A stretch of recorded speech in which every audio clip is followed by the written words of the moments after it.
ঈদের তৃতীয় দিন আমরা আমার ছেলের বন্ধুর বাসায় গিয়েছিলাম। তো একদম ক্লাস 1 থেকে ওদের বন্ধুত্ব, সেই সুবাদে ওদের মাদের সাথে আমারও ভালো বন্ধুত্ব, বাবাদের সাথেও সব বাবাদের সাথে একসাথে ওদেরও ভালো বন্ধুত্ব। তো যাই হোক, বান্ধবীর বাসায় গেলাম, ওই সুবাদে আমার বান্ধবী হয়। ঈদের তৃতীয় দিন আমরা ওখানে গিয়েছিলাম। তো আমি এখানে প্রথম এসেছি, আগে একসাথে আমরা থাকতাম একই অ্যাপার্টমেন্টে সবগুলোতে।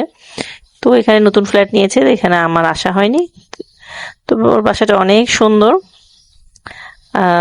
সবাই ঘুরে ফিরে এখানে টেরেসে আমরা এখানে ছবি টবি তুলছিলাম, ভালোই লাগছিল।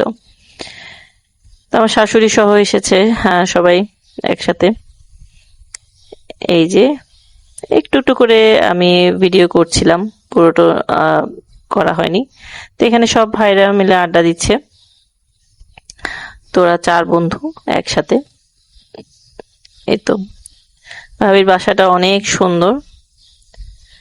তো এখানে খাওয়া দাওয়ার অ্যারেঞ্জমেন্ট করা হচ্ছে, সব গুছিয়ে আনা হচ্ছে।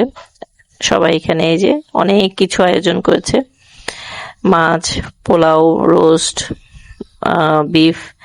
এই তো এখানে ভাইরা সবাই খেতে বসে গিয়েছে, সাথে আমার শাশুড়িকেও বসিয়ে দিয়েছি, ওনার যেহেতু ডায়াবেটিস আছে, ক্ষুধা লাগে দ্রুত, তাই ওনাকেও একসাথে বসিয়ে দিলাম। এখানে মেয়েরা সবাই, অর্থাৎ আমার মেয়েরা আর হচ্ছে বন্ধুর যে ছোট বোনরা আছে সবাই। এই তো এদের খাওয়া হয়ে গেলে ছেলেদেরকে, ওরা সবাই একসাথে বসে গিয়েছে। এই যে এরা 4 বন্ধু, একদম ক্লাস 1 থেকে আলহামদুলিল্লাহ একসাথে এখনো আছে।